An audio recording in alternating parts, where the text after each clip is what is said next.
안녕하세요. 이미경입니다. 오늘 저는 그러니까 여러분에게 그 ISO의 그 시험 표준 제안하기 위한 타이틀을 뽑아내는 그 방법을 이제 설명을 드렸어요. 근데 이제 그 전에 조금 생각을 해봐야 될 게 있어요. 보통 이런 시험 표준의 개발 목적이 뭘까요? 왜 이런 시험 표준을 만들어야 되는지, 이제 물론 이제 분야별로 또 이 수요자가 누군지 이게 이런 거에 따라서 이제 목적이 좀 달라질 거예요. 근데 이제 제가 알고 있는 표준은 그 시험 엔지니어다 보니까 일단 시험 엔지니어한테 이 시험 표준은 기본이에요. 이 시험 표준에 맞춰서 물론 표준이 나와 있으면 표준에 따른 약간의 이제 수정 작업이 필요해요.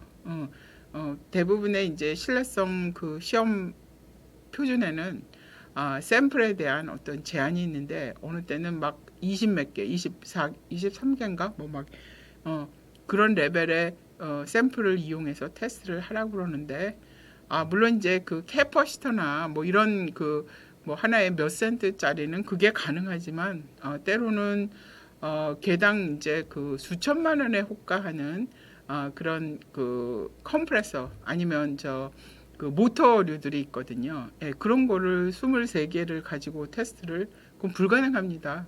예, 그래서 차라리 샘플 수를 줄이는 대신에 이제 시간을 좀 길게 한다든지 아니면 우리가 보고자 하는 그 부분에 그 부분만을 고려해서 나머지 더미로 처리한다든지 해서 줄일 수 있는 방법을 생각을 하거든요. 예, 그런 것처럼 일단 시험 엔지니어에게 있어서 이런 시험 표준이나 규격은 굉장히 필요한 가이드라인이에요. 물론 이제 아까도 말씀드렸지만 약간 변경은 있을지 모르지만 그래서 시험 엔지니어를 위해서 시험 표준은 필요하고요. 그 다음에 이제 제조자 입장에서도 제조를 빨리 해서 아니 품질 있는 제품을 만들어서 고객한테 이제 보내야 되는 그런 분들 입장에서도 이런 시험 표준은 굉장히 도움이 많이 될 거예요. 그래서 제가 알고 있는 시험 표준은 시험 엔지니어나 이제 제조자, 개발자를 위해서 그 사람들이 쓰기 쉽게 그 사람들이 이해하기 쉽게 개발되어야 한다고 생각을 해요. 그게 이제 제가 그 위치에 있었으니까요. 근데 때로는 시험 표준을 이제 다뤄본 분들은 이게 컴플레인 좀 많이 해요. 어렵고 이해하기 어렵고 왜 이렇게 해야 되는지 어? 대부분 표준을 만드는데 가서 그 만드는 사람들을 보니까 뭐 국가출연연구소라든지 뭐 시험 경험이 많지 않은 어떤 그 학자들에 의해서 만들어지는 경우가 꽤 많더라고요. 예, 그 개발 프로세스에 대한 감 없고 또 그 시중에 그러니까 이제 시판돼서 고객들로부터 들리는 이제 컴플레인 내용이 별로 없는 직접적으로 연결이 안 되는 연구자들 손에서 만들어내는 표준들은 실제 쓰는 데 있어서 저처럼 시험을 많이 하는 그 신뢰성 엔지니어 입장에서는 굉장히 난감할 때가 많았어요. 그래서 저는 시험 표준을 만들 때 그 시험 표준을 쓰는 사람의 입장에서 수혜주가 누구냐를 초점을 맞춰서 개발하려고 노력을 하고 있어요. 예, 그게 항상 쉬운 건 아닙니다. 그렇지만 어쨌든 그렇게 해야 된다는 게 이제 제 어떤 그 신념이라고 그래야 되나? 제 생각이 그랬어요. 예, 그래서 말도 안 되거나 너무 어렵거나 또 왜 이걸 해야 되는지에 대한 어떤 과학적인 근거도 없이 그런 테스트를 그 시험법에 맞춰서 무조건 한다면 효과 있는 시험 결과를 얻어내기 힘들 뿐만 아니라 그리고 그걸 활용해서 그 시험을 한번 할 때마다 드는 비용이나 시간적인 시간적인 그런 가치들이 굉장히 축소가 돼요. 이게 잘 모르면서 하는 테스트는 알고 해야 이걸 이제 확장도 하고 또 이해력도 생기고 애플리케이션 할 수 있는 능력도 생기는데 그래서 그런 거를 고려해서 시험법을 만들어야 되지 않을까 하는 게 제 생각입니다. 물론 숙련된 엔지니어들은 그 나와 있는 시험법을 이제 해석을 해서 나름대로 수정도 하고 업그레이드도 하고 아까 얘기한 것처럼 뭐 샘플 수에 대한 조절을 시간으로 때우든지 할 수 있는 방법들이 있는데 이 잘 모르시는 분들은 이제 이 분야의 이제 초보자들은 그냥 고지곳대로 일을 하는 경우가 많거든요. 물론 아무것도 없는 상태에서 뭐 그 초보자들이 새로 개발해서 하는 것보단 낫지만 그거로 인한 오히려 그 오해라든지 그 문제점들이 생기는 게 많기 때문에 아무튼 시험 표준을 만들 때 그 만드는 사람은 그 단순히 뭐 하나의 성과를 냈다 하는 거를 떠나서 이 표준을 쓰고자 하는 사람의 입장에서 표준을 만들었으면 좋겠다 하는 게 제 생각입니다. 그래서 이제 그 아까 말씀드렸던 이제 가이드라인 오전 1차, 2차 그 수업에서 말씀드렸던 가이드라인도 그렇고 그다음에 이제 전체 개발 공정을 고려해서 시험법들을 생각을 하면서 만들라는 차원으로 그 사례를 그렇게 들은 거였어요. 또 표준은 사람들이 그 지식이라고 그래요. 지식은 뭔가 이제 혁신을 추진해야 되고 생산성도 높이고 이제 조직이 어떤 성공적인 조직적 운영이라든지 그다음에 사람들의 일상을 더 쉽고 안전하고 뭐 건강하게 이제 만들 수 있는 게 이제 그 지식 산업인데 표준도 그런 지식 산업 중에 하나라고 생각이 됩니다. 근데 이제 조금 문제가 뭐였냐면 그동안 이제 이 표준을 이용해서 어떤 이제 그 국가의 어떤 그 뭐라 그래 그 힘이라든지 이런 거를 과시하거나 뽐내기 위한 어떤 도구로서 쓰는 경우가 꽤 있었던 것 같아요. 그리고 마치 표준이 이제 이꼴 투 인증으로 이제 그 대기업의 큰 나라들 표준의 선진국들이 그렇게 활용을 많이 했던 것 같아요. 저는 표준을 그렇게 쓰면 안 된다고 생각하는 사람이거든요. 이거는 어디까지나 가이드라인을 줄 수 있고 모두들이 그 표준을 씀으로써 이제 베네핏이 있어야지 한 국가나 어떤 뭐 한 단체에 아니면 한 회사에 베네핏을 주기 위해서 표준을 만든다는 거는 제 상식으로는 이해가 잘 안 가고 있습니다. 그래서 기왕이면 뭐 오픈 스탠다드라는 게 있는데 그런 걸 이용해서 오픈 스탠다드 형식으로 해서 만들어서 이런 그 새싸움, 국제적인 새싸움을 좀 줄일 수 있는 그런 경우가 되기를 저는 바라고 있어요. 그래서 제가 보는 표준에 대한 제 시점에, 제 관점에 어떤 그 생각입니다. 물론 이게 이 표준을 어떻게 활용하냐에 따라서 이게 무기로 사용한다고 그런 얘기도 많이 들어갔고, 이게 돈하고 직접 연결이 될 수 있는 그런 무기로 사용하는 경우도 있다는 얘기를 들었는데 ISO는 기본적으로 그거를 그렇게 하지 못하도록 돼 있어요. 물론 이제 제3자나 제4자가 그걸 활용해서 쓰고 있는 것까지는 막을 수는 없지만 일단 ISO 자체의 정책은 이걸 이용해서 한 집단의 어떤 그 세력화 하는 거를 지향한다. 그렇게 이제 정해져 있어요. 그걸 좀 참고하시면 되고요. 그 다음에 이제 요즘 뭐 표준에 대한 정의가 하도 많아서 근데 많이 쓰면 이제 표준이 된다고 그래요. 많이 쓰면. 대표적인 게 삼성 같은 경우가 그런 경우가 많은데 그 기술을 많이 쓰게 되면 그게 표준이 됩니다. 근데 많이 쓰려면 편해야 돼요. 어렵고 그러면 많이 쓰겠습니까? 그러니까 이제 좀 쉽게 이해할 수 있어야 되고 많이 쓸 수 있도록 절차라든지 어떤 내용상에 있어서 많이 쓰일 수 있도록 그렇게 만드는 것도 그것도 기술이라는 생각이 들어요.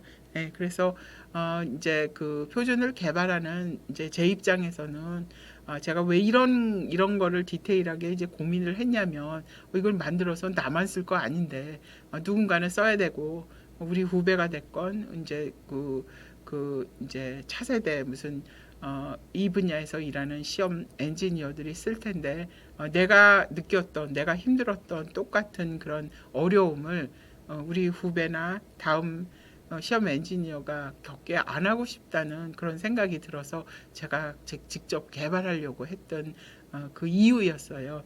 예, 그래서 그거는 제 관점의 표준 개발 자세라고 보시면 될 것 같고요.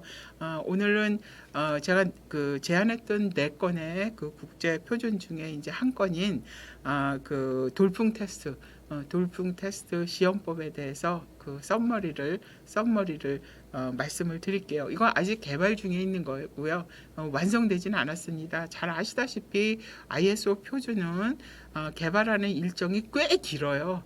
국가에서 국가 사업으로 이 표준 사업을 할 때도 적게는 38개월에서 길게는 55개월을 줍니다. 그만큼 길어요. 이게 처음 NWIP라고 이제 제안을 넣어서 제안이 채택이 돼서 그 시작하자 할 때까지도 보통 한 6개월에서 1년이 걸려요. 저는 제가 네 건을 제안한 게 2019년이었는데 이게 애드옥 그룹이어서 그러는지 관리가 안 돼서 그게 채택될 때까지 1년이 넘게 걸렸어요. 근데 이제 정식 그룹화됐기 때문에 지금은 1년까지는 안 걸리고 한 6개월에서 뭐 한 7, 8개월 걸리는 것 같더라고요. 그 NWIP 내서 채택될 때까지. 그래서 그렇지만 어쨌든 채택이 되는 것도 시간이 오래 걸리고 1차 채택이 되고 나서부터 다음 해야 될 일은 워킹 드래프트라는 걸 만들어야 돼요. 제안은 그냥 제안일 뿐이에요. 제안에서 정식 어떤 일을 할 거고 그다음에 그 프리테스트가 됐건 아니면은 그 선행적으로 했던 그런 내용들을 그 포맷에 맞춰서 이제 워드로 작성을 해서 이제 페이지 수는 그 개발하고자 하는 표준에 따라서 뭐 적게는 뭐 10페이지짜리도 있고 많게는 뭐 500페이지짜리 표준도 있어요. 근데 어떤 거는 제가 한 장짜리 표준도 본 적이 있거든요. 정의 하나 했는데 그게 표준인 것도 있더라고요. 그리고 이 ISO 표준을 개발하면서 이제 그 사례들을 공부를 하는데 ISO 사이트에 올라와 있는 표준 중에는 그 밥 짓는 거 있잖아요. 쌀 종류에 따라서 밥 짓는 방법에 대한 표준이 있더라고요.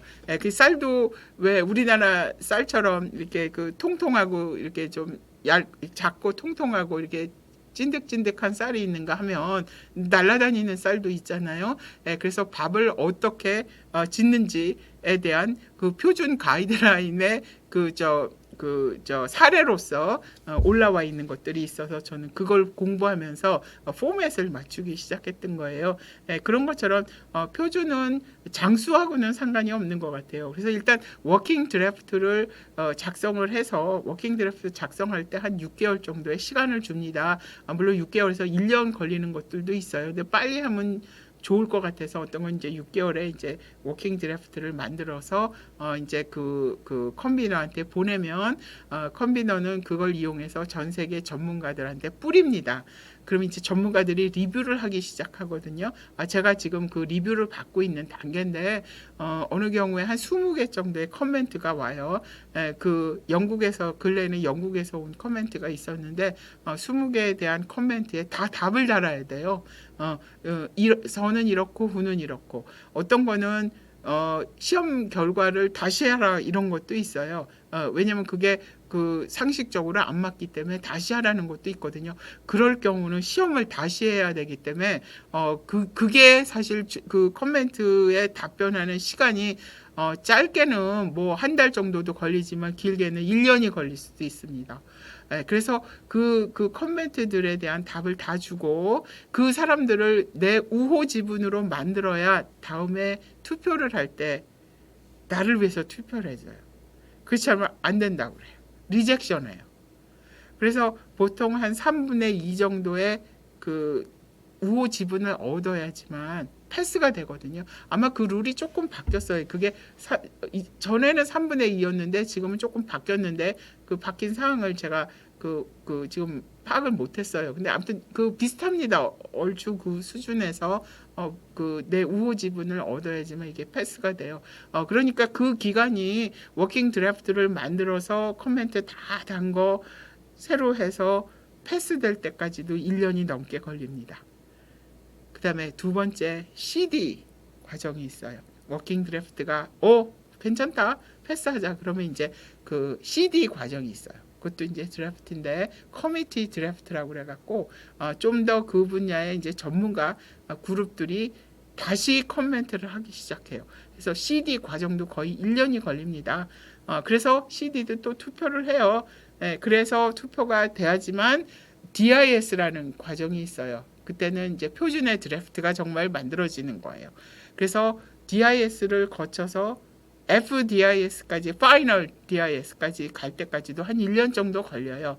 FDIS가 투표를 통해서 오케이 되면 그 나머지는 시간 문제예요.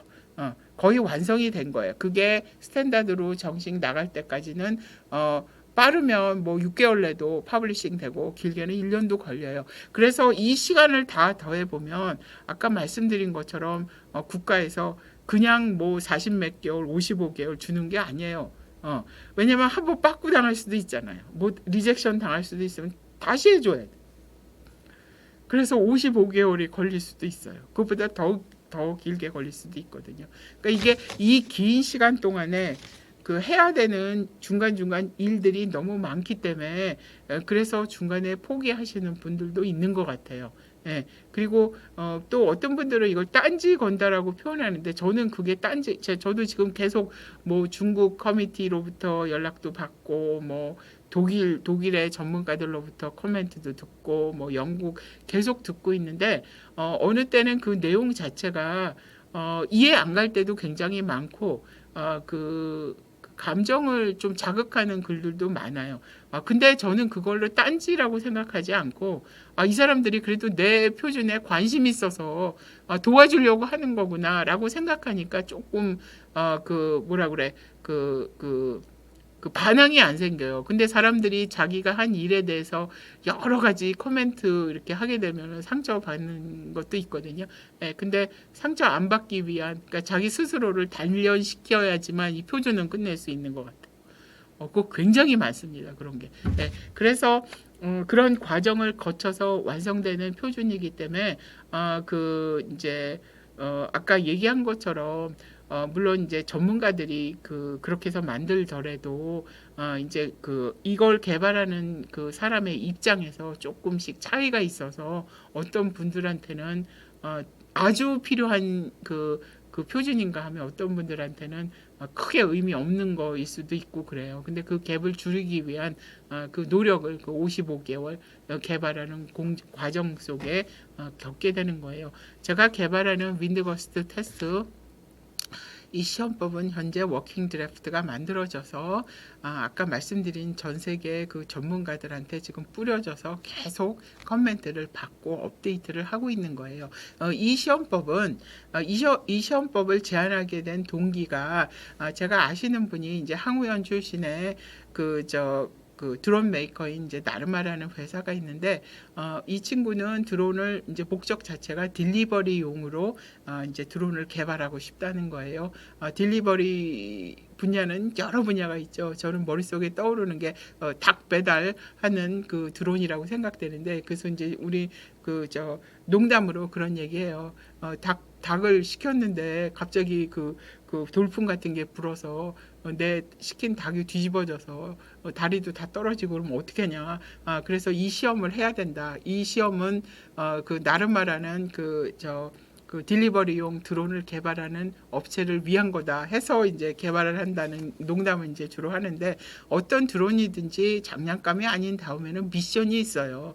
미션이 이제 딜리버리용처럼 닭을 날르는 미션일 수도 있고요. 어떤 거는 그 사진 찍어서 지형에 대한 이상 현상을 파악하는 그런 드론일 수도 있고요. 어쨌든 간에 이게 제대로 된 플라이트 안정성 플라이트 안정성을 요구하기 위해서는 그 각종 지역에 부는 다양한 바람에도 충분히 저항력이 있어야 되거든요. 그래서 그 저항력을 갖게 하기 위해서 이제 내보내기 전에 테스트를 해야 되잖아요. 그 테스트를 위한 방법을 제안한 거로 보시면 될 것 같아요. 그래서 이제 개발 중에 있는데 이 돌풍이라는 게 이제 어번 이펙트라는 게 뭐냐면 바람이 이렇게 우리 실제 뭐 토네이도 이런 걸 얘기하는 게 아니에요.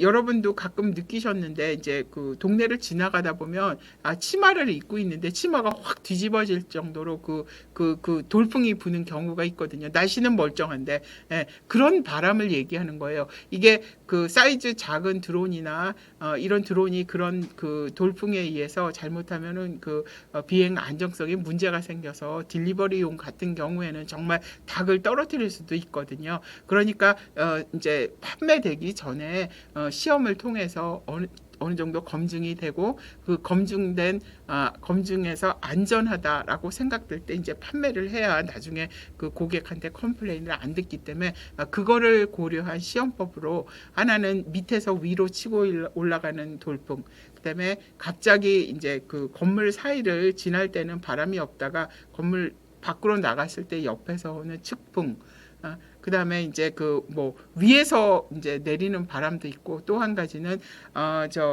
그 지하철 내부에 이상하게 소용돌이 바람이 많이 있거든요. 지하철 내부에서도 드론을 많이 활용합니다. 드론 지하철 레일이 이게 이제 닳게 되면 나중에 탈선의 위험도 있고 그래서 여러분 주무실 때 거기 안에 사람들이 카메라 같은 거를 이용해서 이렇게 레일의 이상 현상을 이제 파악을 해내거든요. 이제 요즘 드론을 활용한답니다. 새벽에 거기 사람 없을 때, 그럴 때 갑자기 이제 서브웨이 지하철 내부의 시스템 때문에 잘못하면 거기 돌풍 같은 바람이 불거든요. 그런 돌풍에 의한, 이 돌풍을 볼텍스라고 표현하는데 그런 볼텍스에 의해서 임무를 하고 있는 드론이 흔들리거나 사진을 못 찍거나 하면 제대로 된 임무 수행이 불가능하거든요. 그래서 돌풍, 아까도 얘기한 것처럼 밑에서 위로 치고 올라가는 업윈드, 그다음에 사이드 윈드, 이런 각종 시험법을 개발을 해서 정의를 한 다음에 개발을 해서 이런 스펙에 맞춰서 테스트를 검증한 다음에 문제가 생기면 개선을 해서 판매를 하세요라는 목적의 시험법 개발이 돌풍 테스트입니다.